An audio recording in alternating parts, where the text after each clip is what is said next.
Welcome to my channel accounting commerce and GST simplified. आज के वीडियो में मैं आपको डबल एंट्री सिस्टम के ट्रेडिशनल अप्रोच के बारे में बात करूंगा। पिछले क्लास में मैंने आपको hidden logic of debit credit के बारे में बताया। डेबिट क्रेडिट होने के पीछे क्या लॉजिक होता है, क्या कैसे क्यों डेबिट करते हैं, क्यों क्रेडिट करते हैं, इसके बारे में मैंने लास्ट क्लास में आपको बताया था। इस क्लास में उसी डबल एंट्री को कंटिन्यू करते हुए ये दूसरे अप्रोच से कैसे जनरल एंट्री की जाती है उसके बारे में मैं इस क्लास में आपको बताऊंगा। ठीक है, इसको ये जो दूसरा अप्रोच है इसको जो बोला जाता है उसको बोलते हैं traditional approach of double entry system, और इसको golden rule of debit and credit के नाम से भी जानते हैं। ठीक है, चाहे कुछ भी कर लीजिए, या ट्रेडिशनल अप्रोच कर लीजिए या फिर golden rule of debit credit. ये तीनों, ये जो रूल है ये सबसे पुराना रूल है कि अकाउंटिंग में जब भी हम बिजनेस ट्रांजेक्शन को अपने बुक्स में रिकॉर्ड करेंगे तो इस प्रिंसिपल को इस रूल को हम फॉलो करेंगे। इसके बेसिस पे ही हमारी अकाउंटिंग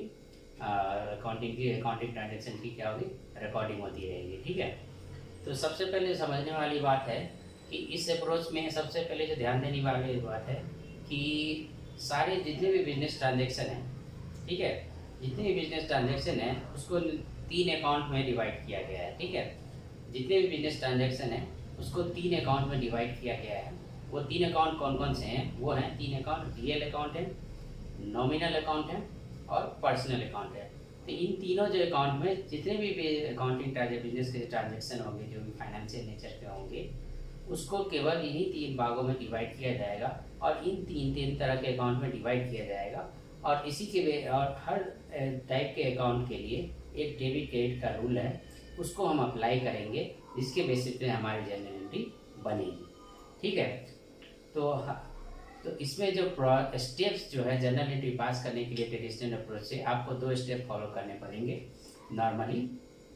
पहले आपको क्या करना पड़ेगा, कोई भी आपको गिवन बिजनेस ट्रांजेक्शन रहेगा, ठीक है, इसमें से पहले आपको आइडेंटिफाई करना पड़ेगा इसमें कितने अकाउंट इन्वॉल्व हैं और इसमें नेचर ऑफ अकाउंट क्या है, या तो वो पर्सनल अकाउंट होगा या फिर रियल होगा या फिर नॉमिनल होगा।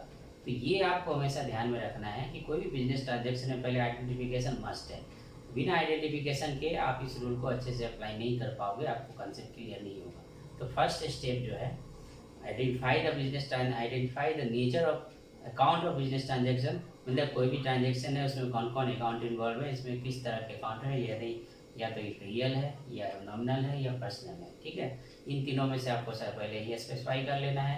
पहले आइडेंटिफाई कर लिया आपने कि ये रियल है, तो उसके बेस पे रियल का जो डेबिट का रूल है उसको अप्लाई कर देना है। अगर ये नॉमिनल अकाउंट इन्वॉल्व है तो नॉमिनल अकाउंट का क्या डेबिट क्रेडिट का रूल है वो अप्लाई करना है, और अगर पर्सनल अकाउंट है तो क्या रूल अप्लाई करना है उसके बारे में ये जो चैप्टर आपको, ये ट्रेडिशनल अप्रोच ऑफ अकाउंटिंग आपको इसके बारे में बताता है। इसी को हम डिटेल में डिस्कस करेंगे। आज का टॉपिक ही ये है कि traditional approach of double entry system के बारे में आपको मैं बताऊंगा, जिसकी बेसिस पे कैसे जनरल एंट्री कहते हैं। ठीक है, तो चलिए आज का लेक्चर जो शुरू करते हैं, इसको बड़े ध्यान से सुनिएगा और वीडियो के अंत तक बने रहिएगा, जिससे आपको कंसेप्ट पूरा क्लियर होते रहे। ठीक है, और आपको मैं एकदम सिंपलेस्ट वे में इसको समझाने की कोशिश करूँगा। जो एक बार आपने इसको समझ लिया तो आप किसी भी तरीके का जनरल एंट्री पास कर रहा हो, आप इजीली उसको कर पाएंगे। तो चलिए शुरू करते हैं आपका क्लास।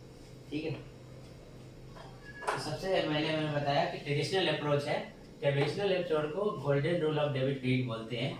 इसमें ऑल बिजनेस ट्रांजेक्शन है क्लासिफाइड इनटू 3 अकाउंट्स। ठीक है, हर बिजनेस ट्रांजेक्शन को, जितने भी बिजनेस ट्रांजेक्शन होंगे उसको 3 अकाउंट में क्लासिफाई करेंगे, जिसका पहला नाम रखेंगे रियल अकाउंट, दूसरा है नॉमिनल अकाउंट और तीसरा है पर्सनल अकाउंट। और उसके बाद मैंने आपको स्टेप जैसे बताया कि स्टेप जो है जनरल एंट्री के लिए क्या करना पड़ेगा, identification of nature of accounts involve in business transaction. Nature of account को पहले आइडेंटिफाई करना मस्ट है इस रूल को फॉलो करने के लिए, तभी आप इसको अच्छे से जनरल एंट्री कर पाओगे। और उसका use the rule of debit credit as per the nature of transaction, यानी कि रियल अकाउंट है तो रियल अकाउंट का आप डेबिट क्रेडिट अप्लाई करोगे, नॉमिनल अकाउंट है तो नॉमिनल अकाउंट का अप्लाई करोगे, और अगर पर्सनल अकाउंट है तो उसके डेबिट क्रेडिट का उस जो रूल है उसको अप्लाई करोगे।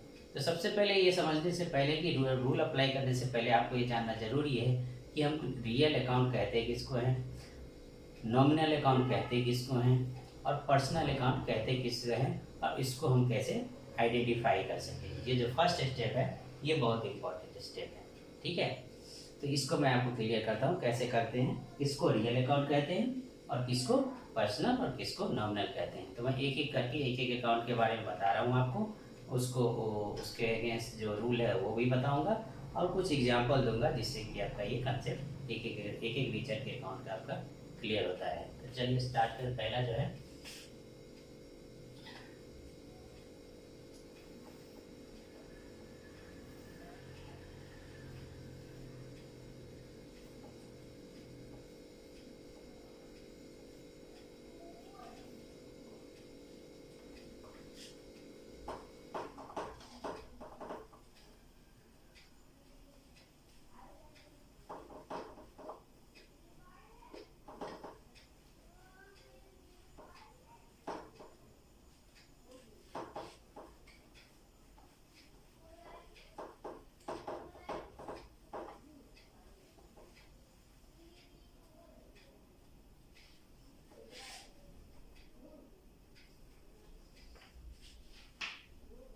सबसे पहले क्या आता है रियल अकाउंट, ठीक है। जैसे कि मैंने आपको बताया रियल अकाउंट। तो रियल अकाउंट क्या होता है, रियल अकाउंट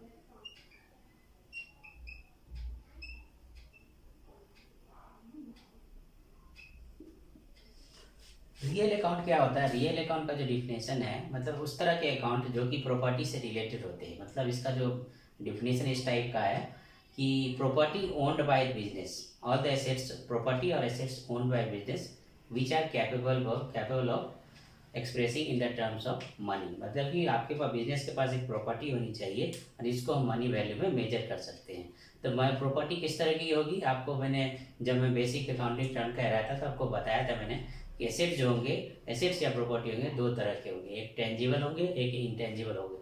टेंजिबल वो होंगे जिसको हम देख सकते हैं, जिसका कुछ फिजिकल एग्जिस्टेंस होता है तो उसको हम टेंजिबल कहते थे, और इंटेंजिबल उसको कहते थे जिसका कोई फिजिकल एग्जिस्टेंस तो नहीं होता है लेकिन उसके कारण हमें बेनिफिट होता है। जैसे कि ब्रांड वैल्यू के बारे में मैंने आपको बताया था कि अगर मेरे पास ब्रांड वैल्यू है तो उसको हम फिजिकली तो ऐसे देख नहीं सकते, लेकिन अगर मेरी किसी भी सामान की अगर ब्रांड वैल्यू है तो हमारा क्या होगा, वो वैल्यूएबल चीज़ है मेरे लिए, वो एसेट्स है मेरे लिए, क्योंकि ये मेरे सेल्स में या मेरे प्रॉफिट को इंक्रीज करने में काफ़ी हेल्प करता है, ठीक है।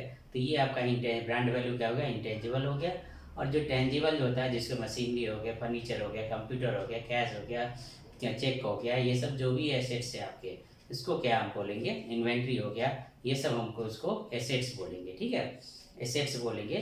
तो ये जो रियल अकाउंट का जो डिफिनेशन है, all assets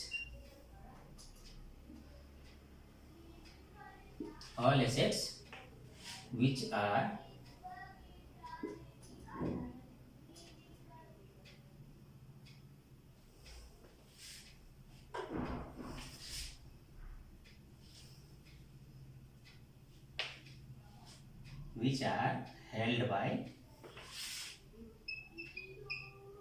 business and it is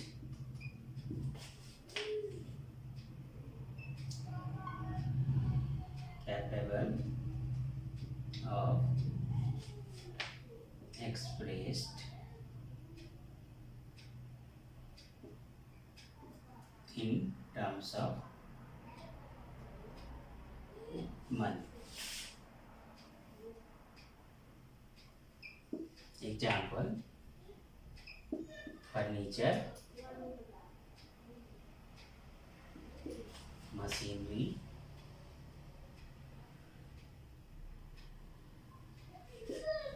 cash,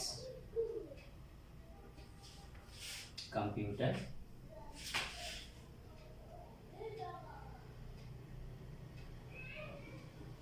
और ब्रांड नेम,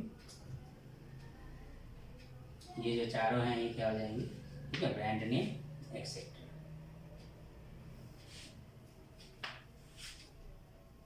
ठीक है, तो वो एसेट्स, वो ये जो अकाउंट है, जो अकाउंट्स जो है रियल अकाउंट में, ये अकाउंट जो रिलेटेड है all assets, accounts of all assets which are held by business, मतलब अकाउंट वो एसेट्स जिसका, ये रियल अकाउंट उस अकाउंट को बोलते हैं जो एसेट्स का अकाउंट होता है और उसको हम मनी वैल्यू में मेजर कर सकें, मनी वैल्यू में उसको हम मेजर कर सकें। और क्या होता है वो बिजनेस, और उसको हम मेजर वैल्यू में जब मेजर कर लेंगे तो वो हम क्या करेंगे, उसको रियल अकाउंट में क्लासीफाई करेंगे उस एसेट्स को। ठीक है, तो जो भी एसेट्स होगा उसको रियल अकाउंट में मानेंगे, चाहे वो फर्नीचर हो, चाहे मशीनरी हो, चाहे कैश हो या कंप्यूटर हो। ठीक है, और ये जो आपको मैंने बताया ये चारों चीज़ क्या हो जाएंगे, टेंजिबल एसेट्स है, क्योंकि हमने क्योंकि इसको का कोई फिजिकल एग्जिस्टेंस है जिसको हम देख सकते हैं, टच कर सकते हैं, महसूस कर सकते हैं। और तीसरा क्या है, और दूसरा एक इंटेंजिबल, जैसे ट्रेडमार्क, गुडविल, पेटेंट राइट, ये सब जो होते हैं जिनको हम फिजिकल एग्जिस्टेंस तो नहीं होता है, लेकिन इसकी हमारे लिए बिजनेस में काफ़ी वैल्यू होती है, जिसके बेसिस पे हमारा प्रॉफिट बढ़ता है, सेल बढ़ता है, इसलिए इसकी हमारी वैल्यू होती है, इसको भी हम एसेट्स बोलते हैं। तो जो भी एसेट्स हो, चाहे टेंजिबल हो, एसेट्स हो, उसका जब भी अकाउंट बनेगा तो उसको रियल अकाउंट बोलेंगे। तो account related to assets called real account. ठीक है, तो मशीनरी से रिलेटेड अकाउंट होगा या कैश से रिलेटेड अकाउंट होगा तो इसको क्या बोलेंगे, रियल अकाउंट बोलेंगे। ठीक है, अब इसके अगेंस्ट, रियल अकाउंट के अगेंस्ट जो रूल आया है वो है, इसका जो रूल है कैसे डेबिट करेंगे और कैसे क्रेडिट करेंगे। ठीक है, इसका जो क्या है, ठीक है, इसका मैं रूल जो है, रूल इसका क्या है, डेबिट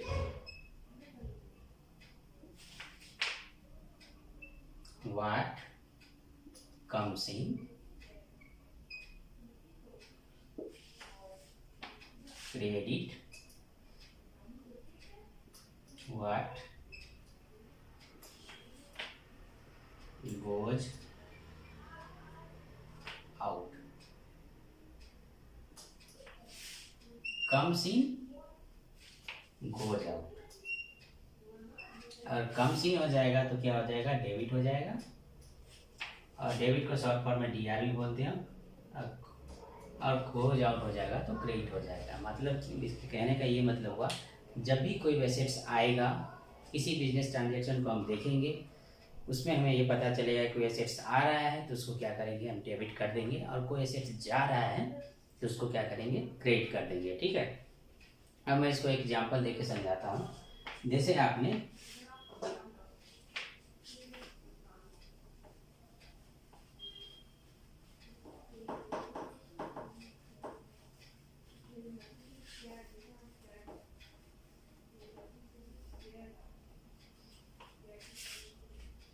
रूल आ गया, debit what comes in, credit what goes out. अब एग्जांपल मैं आपको बताता हूँ। जैसे परचेज्ड फर्नीचर और कैश रुपीज 10,000। ठीक है, ये एक ट्रांजेक्शन है, बिजनेस ट्रांजेक्शन है कि परचेज फर्नीचर हमने 10,000 रुपये का परचेज किया, कैश में परचेज किया। ठीक है, तो सबसे पहले आपको देखना है कि इसमें कौन कौन अकाउंट इन्वॉल्व है। एक फर्नीचर अकाउंट इन्वॉल्व है, दूसरा क्या अकाउंट इन्वॉल्व है, कैश अकाउंट इन्वॉल्व है। आपको मैंने बताया फर्नीचर एसेट्स होता है और कैश भी एसेट्स होता है। तो अब क्या क्लासीफाई हो गया ये, कि ये जो फर्नीचर और कैश है उसको आइडेंटिफाई मैंने कर लिया कि ये तो रियल अकाउंट है क्योंकि ये तो एसेट्स है।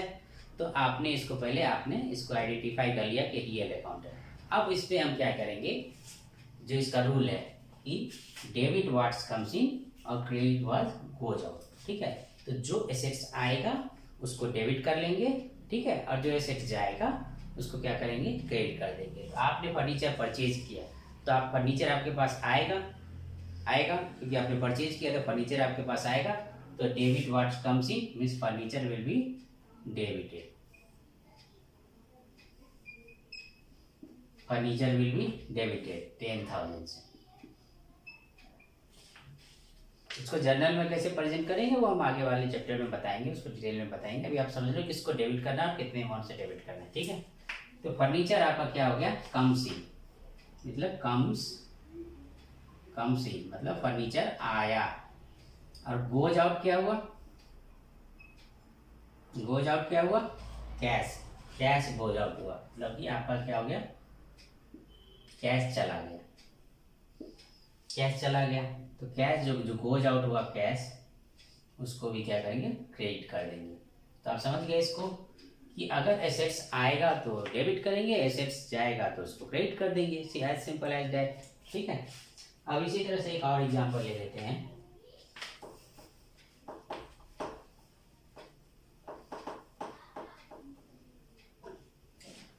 सपोज आपने कंप्यूटर खरीदा, परचेज, दूसरा एग्जांपल 2, ये एग्जांपल 1 था, एग्जांपल 2, परचेज्ड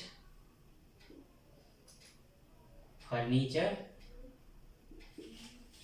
परचेज फर्नीचर नहीं, कंप्यूटर कर लेते हैं।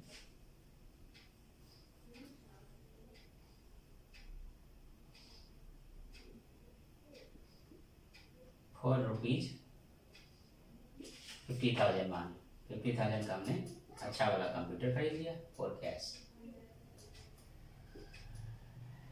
ठीक है, मतलब परचेज कंप्यूटर फॉर कैश ₹50,000। ठीक है, तो आपने क्या खरीदा? कंप्यूटर खरीदा। कंप्यूटर आपने कैश दे के 50,000 में दुकानदार से आपने उसको खरीद लिया। ठीक है, तो आपके पास आया क्या? आपने जब भी खरीदा तो आपके पास क्या आएगा? कंप्यूटर आएगा। आपके पास से जाएगा क्या? कैश जाएगा। रूल क्या कहता है? पहले आप कंप्यूटर आया और कैश गया। कंप्यूटर क्या है? कौन सा अकाउंट है? एसेट्स है, तो रियल अकाउंट में होगा। और कैश कौन सा अकाउंट है? ये भी एसेट्स है, तो ये भी रियल अकाउंट होगा। अब क्या करेंगे? आइडेंटिफाई हमने कर लिया कि क्या कौन से अकाउंट इस ट्रांजेक्शन में इन्वॉल्व है। तो इसमें हमने पता किया कि कंप्यूटर इन्वॉल्व है और कैश इन्वॉल्व है, और दोनों क्या है? रियल अकाउंट है, क्योंकि ये एसेट्स हैं। ठीक है, अब इसका रूल मुझे अप्लाई करना है कि डेबिट व्हाट्स कम्स इन और क्रेडिट व्हाट्स गोज आउट। ठीक है, तो क्या आपके पास आए? कंप्यूटर कम्स इन और कैश इज गोज आउट। ठीक है, तो क्या एंट्री बन जाएगी? कंप्यूटर डेबिट कम्स इन को, ठीक है, 50,000 और कैश क्या हो गया? 50,000 क्रेडिट हो गया। ये जो आपके पास आया उसको डेबिट किया आपने as per real account rule को, रियल अकाउंट का जो रूल ऑफ डेबिट क्रेडिट का है, जो आएगा उसको डेबिट किया और कंप्यूटर को डेबिट किया और कैश को हमने क्रेडिट किया। ठीक है, तो जो आया उसको डेबिट करो, जो गया उसको क्रेडिट कर दो। ठीक है, एक और एग्जांपल लेके बताता हूँ। जैसे मान लो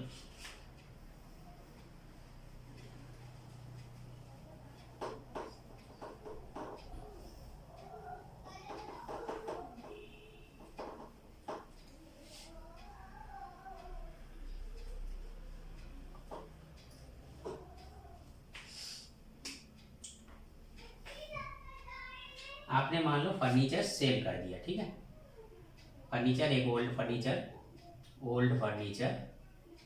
सोल्ड फॉर कैश। ठीक है, 20,000। आपके पास एक पुरानी फर्नीचर थी जिसको आपने सेल कर दिया कैश में, वो 20,000 में आपने उसको सेल कर दिया। ठीक है, तो सबसे पहले क्या करना है? स्टेप पहला क्या था? आइडेंटिफाई करेंगे कि इसमें कौन कौन से अकाउंट इन्वॉल्व है। तो पहला कौन सा अकाउंट इन्वॉल्व है? फर्नीचर अकाउंट इन्वॉल्व है। दूसरा क्या है? कैश अकाउंट इन्वॉल्व है। ठीक है, ये दोनों क्या है? एसेट्स हैं। तो एसेट किस अकाउंट में, कौन सा अकाउंट कहलाएगा? ये रियल अकाउंट्स कहलाएंगे। जैसे मैंने आपको डिफिनेशन बताया कि रियल अकाउंट का डिफिनेशन क्या है? अकाउंट्स ऑफ एसेट्स को, एसेट्स जो होते हैं और इसको मनी वैल्यू मेजर कर सकते हैं, उसको क्या बोलते हैं? रियल अकाउंट कहते हैं। तो ये फर्नीचर एसेट्स हुआ और कैश आपका भी एसेट्स हुआ, तो रियल अकाउंट में क्लासीफाई हो गया। अब इसके हिसाब से एंट्री बना देंगे। क्या एंट्री बनाएंगे कि इसमें क्या है? आपने सेल किया फर्नीचर, यहाँ क्या किया? सेल किया आपने। तो फर्नीचर आपने सेल किया, मतलब फर्नीचर का क्या हुआ? Furniture goes out. सेल किया तो आपके पास आया क्या? कैश आया, कम्स इन। ठीक है, तो क्या होगा? Furniture goes out means furniture क्या हो जाएगा? क्रेडिट हो जाएगा। ठीक है, तो कितने से क्रेडिट हो जाएगा? गया आपके पास से 20,000 का क्रेडिट हो जाएगा। और क्या आपके पास आया? कैश आया, तो कैश कम्स इन, तो कैश क्या हो जाएगा? 20,000 से। ठीक है, तो कैश डेबिट और furniture credit, paying furniture sold for cash. तो ये इसकी जनरलिटी बन गई। तो आपने रियल अकाउंट आपने अच्छी तरह समझ लिया कि जो आएगा, जो भी है, पहले तो ये आइडेंटिफाई कर लेंगे ये बिजनेस ट्रांजेक्शन में अगर रियल एसेट्स का एसेट्स इन्वॉल्व है तो रियल अकाउंट है, रियल अकाउंट में जो डेबिट जो आता है उसको डेबिट करते हैं, जो जाता है उसको क्रेडिट करते हैं, सिंपल एज दैट। ठीक है। अब दूसरा अकाउंट क्या आता है, नॉमिनल अकाउंट। ठीक है।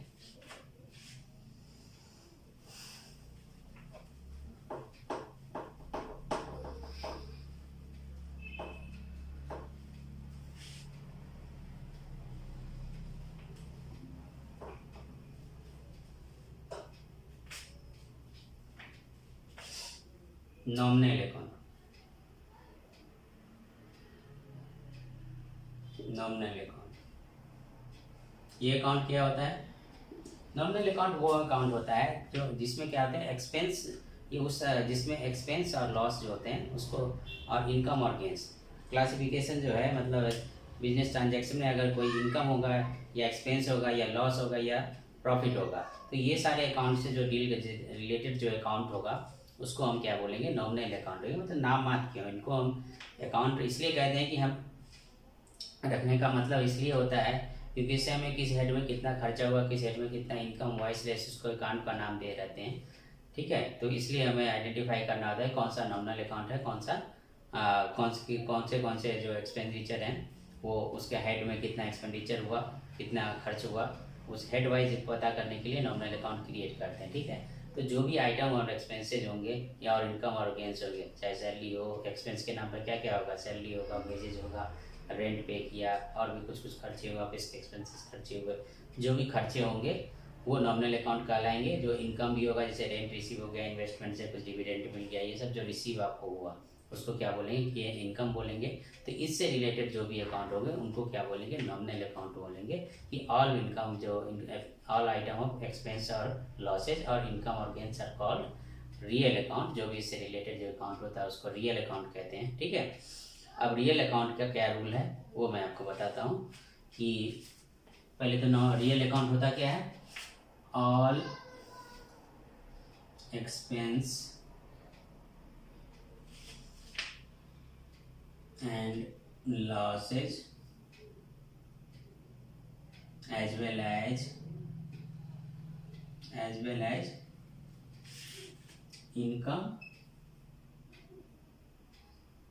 and gains। गेंस को प्रॉफिट भी बोल सकते हैं, गेंस प्रॉफिट।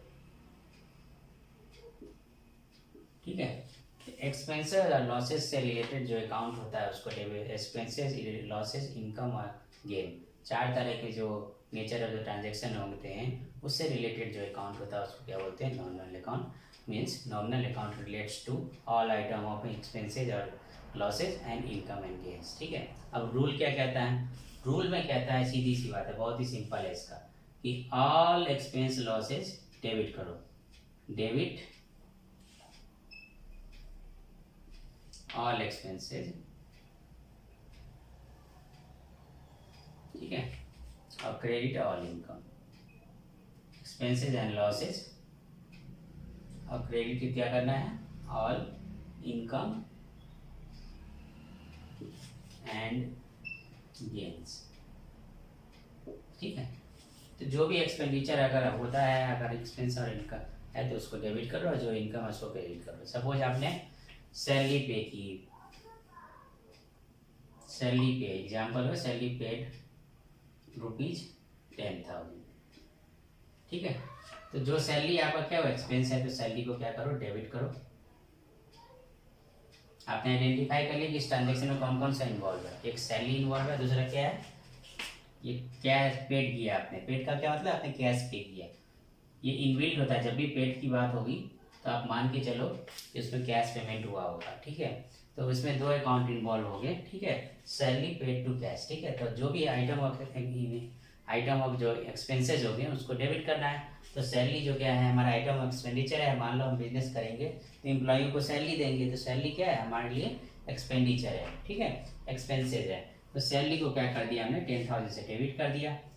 और दूसरा क्या है, तो एक अकाउंट आपने आइडेंटिफाई कर लिया। इसमें कौन था, ये था नॉमिनल अकाउंट।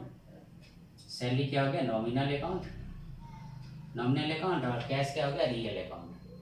तो हर ट्रांजेक्शन में आइडेंटिफाई करना पहले बहुत ज़रूरी है कि इसमें कौन कौन अकाउंट इन्वॉल्व है, या रियल अकाउंट इन्वॉल्व है या पर्सनल अकाउंट इन्वॉल्व है। तो इसमें दोनों का एक जगह पे नॉमिनल अकाउंट इन्वॉल्व है, दूसरा की जगह पे रियल अकाउंट इन्वॉल्व है, ठीक है। तो नॉमिनल अकाउंट की जगह नॉमिनल का अप्लाई करेंगे और रियल अकाउंट का जो होगा उसका रियल का अप्लाई करेंगे, ठीक है। तो नॉमिनल अकाउंट में सैलरी गया है, all expenses are debited, means salary will be debited, ठीक है।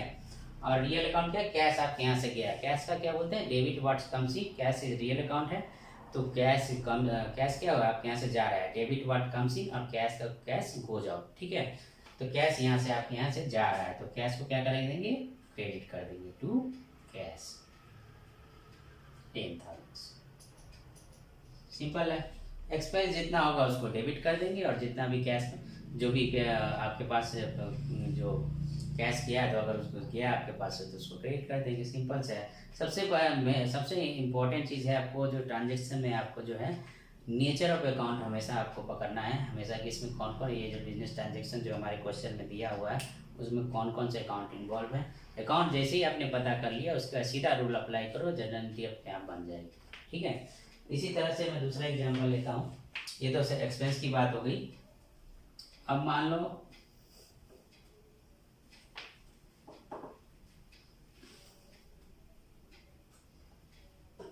ये तो एक्सपेंस की बात होगी कि एक्सपेंस जो सैलरी हो गया, इसी तरह वेजेज आपने पेमेंट कर दिया तो वेजेज अकाउंट डेबिट, जो एक्सपेंस हुआ डेबिट कर देंगे, इसी तरह कैश पेमेंट किया, ठीक है। तो अब क्या कहते हैं, जैसे एक्सपेंस हो गई, अब जैसे वेजेज आपने क्या किया, वेजेज पे किया, ठीक है, वेजेज पे किया, वेजेज पेड ₹5,000 इन कैश, ठीक है, कैश में पेमेंट किया। तो इसमें कौन सा वेजेज अकाउंट इन्वॉल्व है और दूसरा कैश अकाउंट इन्वॉल्व है। कैश कौन सा अकाउंट है, नॉमिनल है, और ये कैश है, ये वेजेस कौन सा अकाउंट है, नॉमिनल है, और कैश कौन सा अकाउंट है, रियल है। कैश गया आपके पास, रियल है तो गया आपके पास, तो इसको क्या करेंगे, क्रेडिट कर देंगे। और नॉमिनल क्या है, जो एक्सपेंस आपका हुआ means all expenses are debited, इसको क्या करेंगे, डेबिट कर देंगे। तो वेजेस को डेबिट कर देंगे, कैश को क्रेडिट कर देंगे, सिंपलिटी बन जाएगी, क्या हो जाएगी, wages account debit 5,000, cash account credit. समझ रहे हो बात, कि जैसे ही आपको बस ट्रांजैक्शन में पता करना है कौन से अकाउंट इन्वॉल्व है, जैसे ही आपने ये पता कर लिया उसके हिसाब से जो भी उसके अकाउंट के हिसाब से जो रूल अप्लाई होता है उसको डेबिट करो, उसको क्रेडिट करो, एंट्री अपने आप बन जाएगी, कोई भी कठिन, एक दो बार प्रैक्टिस आप करोगे अपने आप आपको समझ में आ जाएगा, ठीक है। इसी तरह तीसरा एग्जाम्पल, ये तो एक्सपेंस की बात हो गई, अब हम इनकम की बात करते हैं। इनकम को क्या बताया उसने कि all income are get credited, ठीक है। सपोज आपके पास एक हाउस है, बिल्डिंग है, उसको आपने रेंट पे दे दिया, क्योंकि आपका यूज भी नहीं आया था, आपने रेंट पे दे दिया। सपोज मान लो पर मंथ जो रेंट था उसका 10,000 का रेंट है, ठीक है। तो आपको क्या हुआ, इस महीने का रेंट रिसीव हुआ, ठीक है। तो रेंट रिसीव्ड जब भी हो आपका, ये ध्यान में रखना, पेड लिखा हो कोई भी ट्रांजेक्शन में, पेड लिखा हुआ या रिसीव्ड हो, तो उसमें आप मान के चलो कि उसमें कैश इन्वॉल्व है, ठीक है। यहाँ मैं आपके लिए इजी करने के लिए मैं लिख देता हूँ, रेंट रिसीव्ड ₹10,000 इन कैश, ठीक है। यह आपका कैश नहीं भी दिखा रहा था, ठीक है। तो जब भी रेंट रिसीव्ड आपका करेंगे, रिसीव्ड मीन्स क्या होगा, कैश आपका इंडिया उसमें क्या इम्प्लाइड है कि आपको कैश में रिसीव करोगे, तो कैश में ही रिसीव करोगे रेंट, ठीक है। तो जैसे रेंट रिसीव्ड आपने किया, कैश में रिसीव किया, यहाँ कैश रहे या ना रहे आप मान के चलो कि कैश में रेंट को रिसीव किया। तो रेंट आपने रिसीव किया, रेंट आप पे करोगे तो आपके लिए एक्सपेंडिचर हो जाएगा, एक्सपेंस होगा आपके लिए, आप यहाँ से, ठीक है। लेकिन जब आपको रेंट रिसीव होगा तो क्या बन जाएगा आपके लिए वो बन जाएगा इनकम बन जाएगा। और इनकम क्या होता है, नॉमिनल अकाउंट होता है। रेंट क्या हो जाएगा, नॉमिनल अकाउंट होगा। और कैश तो आपको पता ही है क्या है, रियल अकाउंट है, ये तो आपको पता ही है। और रेंट रिसीव क्या हो गया, नॉमिनल अकाउंट। इनकम को क्या बोलते हैं, नॉमिनल अकाउंट में क्लासीफाई होता है। तो अब इसका रूल क्या अप्लाई होगा, रेंट रिसीव्ड, क्या रिसीव हुआ, ऑल इनकम आर क्रेडिटेड, ठीक है। तो ये नॉमिनल अकाउंट क्या हो जाएगा, रेंट क्या हो जाएगा, क्रेडिटेड हो जाएगा, ठीक है। इसको क्रेडिट, यानी कि ये नॉमिनल अकाउंट है और ये इनकम है, तो इसको क्रेडिट करना पड़ेगा, यानी कि रेंट क्या हो जाएगा, पहले रेंट जो होगा क्रेडिटेड, टू पहले लिख देंगे, 10,000 से क्रेडिट हो जाएगा, ठीक है। दूसरा अकाउंट कौन सा इन्वॉल्व है? कैश इन्वॉल्व है, ठीक है। कैश क्या होता है? रियल अकाउंट होता है। रियल अकाउंट का रूल इसमें अप्लाई करेंगे कि डेबिट व्हाट कम्स इन और क्रेडिट व्हाट गोज आउट। तो इसमें आपके पास क्या आया है? कैश आया है, तो कैश आएगा तो उसको क्या बोलेंगे? डेबिट करेंगे, क्योंकि डेबिट व्हाट कम्स इन, तो कैश को यहाँ क्या करेंगे? डेबिट कर देंगे, ठीक है। यहाँ पे रियल अकाउंट है कि कैश आया है तो इसको डेबिट कर दो। तो क्या एंट्री क्या बन गई? Cash account debit, rent account credit. Very simple.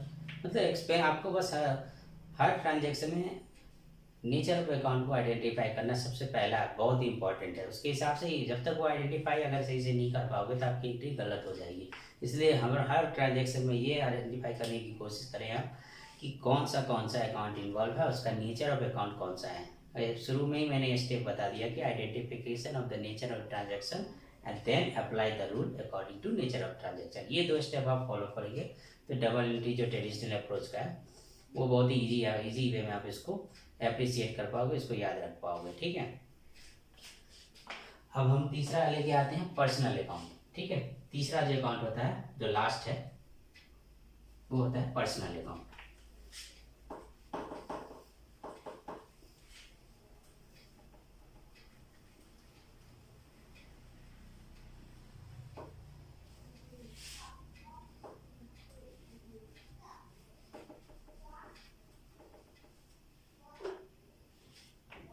Personal account तीसरे टाइप का जो अकाउंट होता है वो पर्सनल अकाउंट,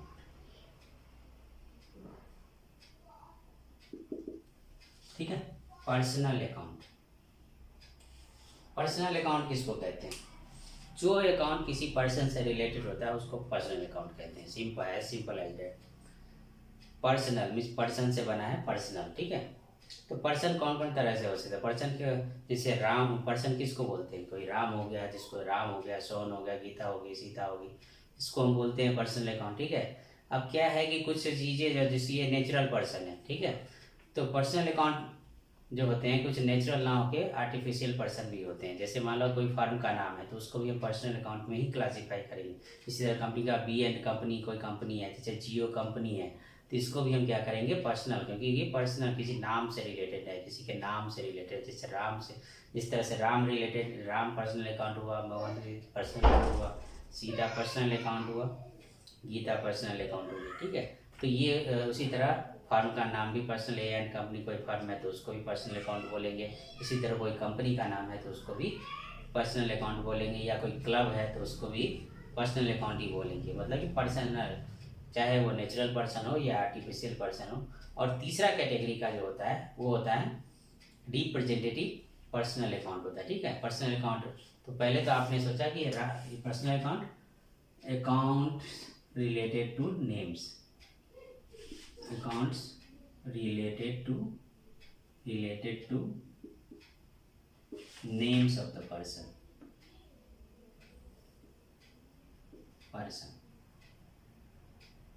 ठीक है। Accounts related two names of the person, ठीक है। तो नेम्स ऑफ पर्सन क्या होगा? एक तो होगा आपका नेचुरल पर्सन,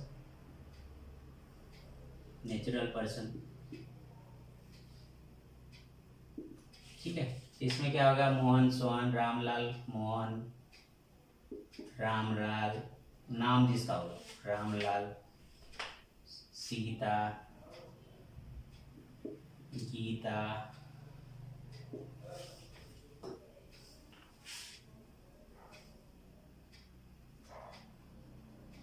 सीता हो गया, गीता हो गया, जो नाम से रिलेटेड जो नेचुरल पर्सन है। दूसरा क्या होगा? आर्टिफिशियल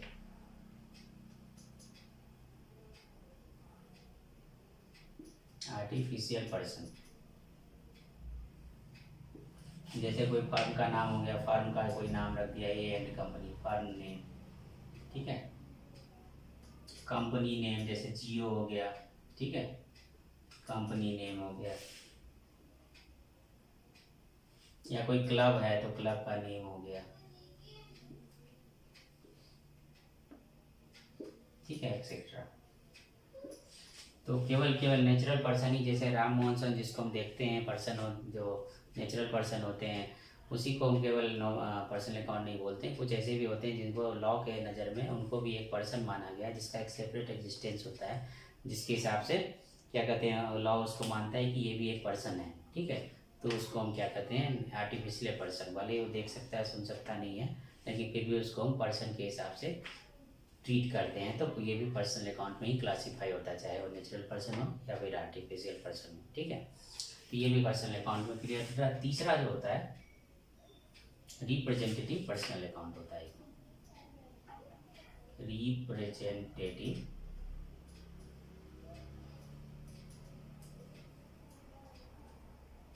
पर्सनल अकाउंट, ये क्या होता है, मान लो ये भी एक पर्सन अकाउंट होता है, ठीक है। लेकिन क्या होता है कि वो पर्सन जितने भी एक तरह का एक्सपेंडिचर होता है वो बहुत सारे पर्सन को ड्यू होता है, और नेचर ऑफ ट्रांजेक्शन एक ही है, नेचर ऑफ द जो पर्सन है वो एक ही तरीके का है, ठीक है। तो उसको क्या कहते हैं रिप्रेजेंट करने के लिए हम क्या कहते हैं रिप्रेजेंटेटिव पर्सनल अकाउंट क्रिएट करते हैं, ठीक है। जैसे फॉर एग्जांपल मान लो एक बिजनेस है, उसमें 100 एम्प्लॉई है, ठीक है। 100 एम्प्लॉई है, राम मोहन सोन, बहुत सारे एम्प्लॉय, राम है, नरेश है, मोहन है, सोन है, और भी सोहन, इस तरह से बहुत सारे उसमें एम्प्लॉय उसमें काम करते हैं, ठीक है। और सपोज आज का मंथ क्या चला सितंबर, और सितंबर 30 को मान लो हमने देखा कि ये क्या है कि हमने इतने 100 लोगों को हमने सैलरी नहीं दी, ठीक है। तो हमें क्या बार बार यही करना पड़ेगा कि मोहन को 100 रुपये सैलरी नहीं दी, सोहन को 100 रुपये सैलरी नहीं दी, गीता को 100 रुपये सैलरी नहीं दी, नरेश को 100 रुपये सैलरी नहीं दी, उनको सैलरी नहीं दी। तो क्या होता है, इससे क्या हो जाएगा कि एक अकाउंट बहुत बड़ा हो जाएगा, एक ही नेचर का, एक ही जितने भी ट्रांजेक्शन एक ही नेचर के हैं, तो उसको क्या कहते हैं नॉर्मली हम एक ही जगह पे क्लासीफाई कर देते हैं, उसको एक नाम दे देते हैं। जैसे सैलरी अगर 100 आदमी को पेबल है तो सैलरी ड्यू, मतलब कि आउटस्टैंडिंग सैलरी उसको बोलते हैं कि जिसका अभी पेमेंट नहीं हुआ। तो ये जो आउटस्टैंडिंग सैलरी है वो 100 आदमी के सैलरी जो ड्यू है उसको रिप्रेजेंट करता है, ठीक है। तो ये जो रिप्रेजेंटेटिव जो पर्सनल अकाउंट इसलिए बनाया जाता है, जैसे वेजेज है, वेजेज 100 आदमियों का ड्यू है बिजनेस में वेजेज अभी भी ड्यू है, मतलब उन लोगों को अभी पेमेंट नहीं हुआ, वेजेज बिजनेस ने उसको पेमेंट नहीं किया है। तो 100 आदमी का जो वेजेज है उसको हम एक अकाउंट में क्लासीफाई कर देंगे कि और टोटल करके उसको एक अकाउंट में क्लासीफाई कर देंगे, जिसको क्या बोले आउटस्टैंडिंग वेजेज बोलेंगे। मतलब ये 100 आदमी का जो मजदूरी है या वेजेज है जिसका पेमेंट नहीं किया, उसको एक रिप्रेजेंट करता है आउटस्टैंडिंग वेजेज। तो total amount outstanding to individual workers को एक रिप्रेजेंट करने के लिए, एक स्पेसिफिक नाम देने के लिए उसको हमने क्या किया आउटस्टैंडिंग वेजेस के नाम से रख दिया। मतलब ये रिप्रेजेंट करता है 100 वर्कर को, चाहे सैलरी हुआ तो सैलरी जो 100 एम्प्लॉय को हमने सैलरी दी, सैलरी अनपेड है तो उसको हम क्या कहते हैं एक पर्टिकुलर अकाउंट में क्लासीफाई करते हैं, ठीक है। तो इसी तरीके से क्या कहते हैं ये 3 तरह के नॉर्मली पर्सनल अकाउंट होते हैं। तो पर्सनल अकाउंट एक क्या हो गया, एक नेशनल पर्सन हुआ जो कि राम मोहन सोहन जिसको जानते हैं। दूसरा क्या हो गया कि आर्टिफिशियल पर्सन, जैसे फर्म हो गया, जियो कंपनी हो गई, क्या कहते हैं टाटा कंपनी हो गई, बाटा कंपनी हो गई, ये सब जो कंपनी है आपकी क्या है आर्टिफिशियल जो पर्सन है, इसको भी हम पर्सनल अकाउंट की ही तरह से ट्रीट करते हैं। और तीसरा मैंने आपको बताया कि representative personal account. Representative personal account ये होता है जो किसी बहुत सारे पर्सन का जब कोई अमाउंट ड्यू होता है तो उसको एक रिप्रेजेंट करने के लिए अकाउंट का नाम दे देते हैं, ताकि उससे क्या होगी हमारा जो अकाउंटिंग हो ज़्यादा वो कॉम्प्लेक्सिटी से कम रहे, ठीक है, उसमें ज़्यादा कॉम्प्लेक्सिटी नहीं आए। तो इसके रिप्रेजेंट करने के लिए अकाउंट का नाम दे देते हैं। जैसे सैलरी का अगर हमने 100 आदमी का सैलरी का पेमेंट नहीं किया तो उसको आउटस्टैंडिंग सैलरी के नाम से जानते हैं। इसी तरह जब वेजेज 100 आदमी का हमने वेजेज नहीं पे किया था आउटस्टैंडिंग वेजेज के नाम से जानते हैं। मतलब कि ये जो आउटस्टैंडिंग वेजेज और आउटस्टैंडिंग सैलरी है वो जो रिप्रेजेंट कर रहा है 100 वर्कर्स का या 100 एम्प्लॉई का सैलरी जो आउटस्टैंडिंग है उसको रिप्रेजेंट कर रहा है, इसलिए इसको हम क्या कहते हैं रिप्रेजेंटेटिव पर्सनल अकाउंट, ठीक है। इसका रूल अब क्या है, ये तो आप नेचर ऑफ ट्रांजेक्शन, इसलिए हर बिजनेस ट्रांजेक्शन में मैंने कहा कि आइडेंटिफिकेशन सबसे ज़्यादा इंपॉर्टेंट है। जब भी आपको बिजनेस ट्रांजेक्शन देखो आप उसमें पर जरूर देखो कि what is personal, what is real, what is nominal, ठीक है, किस तरह का अकाउंट इसमें इन्वॉल्व है।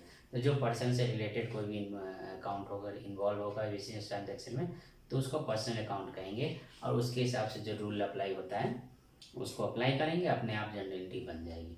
तो ये जो रूल ऑफ पर्सनल अकाउंट बोलता है, रूल ऑफ पर्सनल अकाउंट क्या बोलता है, डेबिट द रिसीवर और क्रेडिट इज द गिवर। मतलब जो रिसीव करेगा कोई पैसे को या किसी भी चीज़ को रिसीव करेगा तो उसको क्या बोलेंगे, डेबिट कर दो। और जो जो पैसा देगा, जिसके यहाँ से पैसा जाएगा या कोई सामान जाएगा, उसको क्या कर दो, क्रेडिट कर दो। मतलब पर्सन जो रिसीव करेगा उसको डेबिट करो, पर्सन जो गिव अप करेगा उसको क्या कर दो, क्रेडिट कर दो। ये इसका रूल है, ठीक है। तो अब मैं कुछ एग्जाम्पल से आपको बताता हूँ, ठीक है। आप समझ गए कि नेचुरल 3 तरह के पर्सन होते हैं। 2 एग्जाम्पल आपको समझाया तो आप क्लियर हो जाएगा।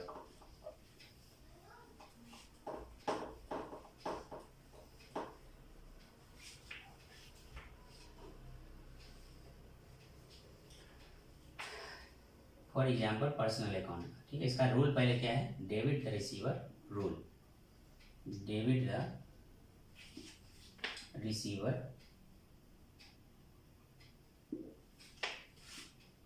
Credit the giver. ये रूल है कि जो रिसीव करेगा उसको हम क्या करेंगे, डेबिट करेंगे, और जो उसको गिव अप करेगा, जो देगा, जो लेगा उसको डेबिट, जो देगा उसको क्रेडिट कर देंगे, ठीक है। तो अब इसमें पहले आइडेंटिफिकेशन करना है कि कौन कौन से, कोई भी बिजनेस ट्रांजेक्शन है तो आइडेंटिफाई करना है कि पहले ट्रांजेक्शन में कौन कौन अकाउंट इन्वॉल्व है, रियल अकाउंट इन्वॉल्व है या पर्सनल अकाउंट इन्वॉल्व है या नॉमिनल अकाउंट इन्वॉल्व है। तो चलो एग्जाम्पल देते हैं कि हमने कैश, ठीक है, रिसीट, कैश रिसीट, पहले आप देखो, cash paid to Mohan, cash paid to Mohan, ठीक है, ₹10,000।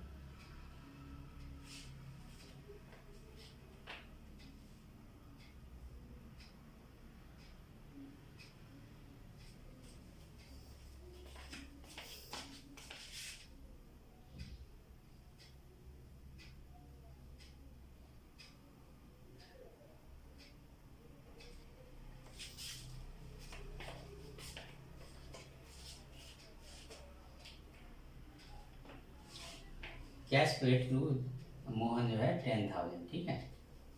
तो इसमें who is the receiver, Mohan is the receiver. इसमें कौन सा अकाउंट है, मोहन है, और ये कैश है।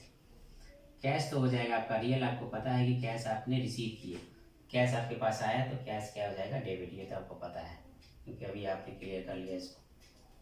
अब ये मोहन क्या है, पर्सनल अकाउंट है, ठीक है। मोहन क्या है, पर्सनल अकाउंट है, मतलब person who is cash paid, Mohan is the receiver है, ठीक है। तो मोहन रिसीवर है, तो मोहन को क्या करें, debit the receiver credit the giver. तो मोहन क्या हो जाएगा, मोहन क्या हो जाएगा, डेबिट करेंगे इसको, और ये जो कैश है क्या करेंगे, क्रेडिट करेंगे, ठीक है। मोहन डेबिट, तो क्या एंट्री क्या बन जाएगी, मोहन डेबिट 10,000, और क्या हो जाएगा, कैश क्रेडिट हो जाएगा 10,000।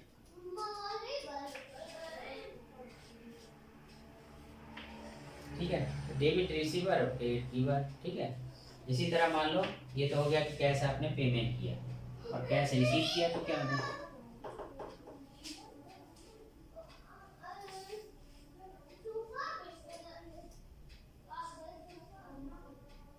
यही कैश रिसीव फ्रॉम मोहन जो हो जाएगा, ठीक है। कैश रिसीव फ्रॉम मोहन, तो क्या करेंगे, कैश अकाउंट हुए तो कैश रिसीव फ्रॉम मोहन, तो इसके लिए क्या होगा, कैश क्या हो जाएगा, रियल, मतलब रिसीव हुआ, तो रियल अकाउंट में क्या होगा, ये कैश हो जाएगा रियल अकाउंट, मोहन हो जाएगा पर्सनल अकाउंट, ठीक। Cash receive from personal account,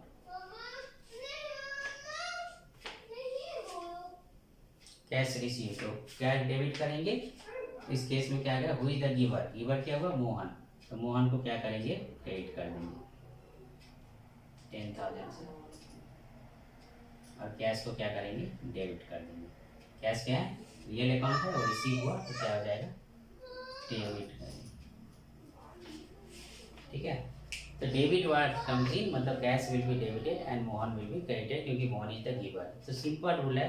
पहले आपको समराइज में करता हूँ कि टोटल जो आपको किसी भी बिजनेस ट्रांजेक्शन में आइडेंटिफाई करना है कि कौन कौन से अकाउंट उसमें इन्वॉल्व हैं, ठीक है। उसी हिसाब से आप उसको कर सकते हैं, ठीक है। इन्वॉल्व है उसका आइडेंटिफाई करो, उसके हिसाब से पर्सनल या नॉमिनल के हिसाब से रूल अप्लाई करो, जब अपने आप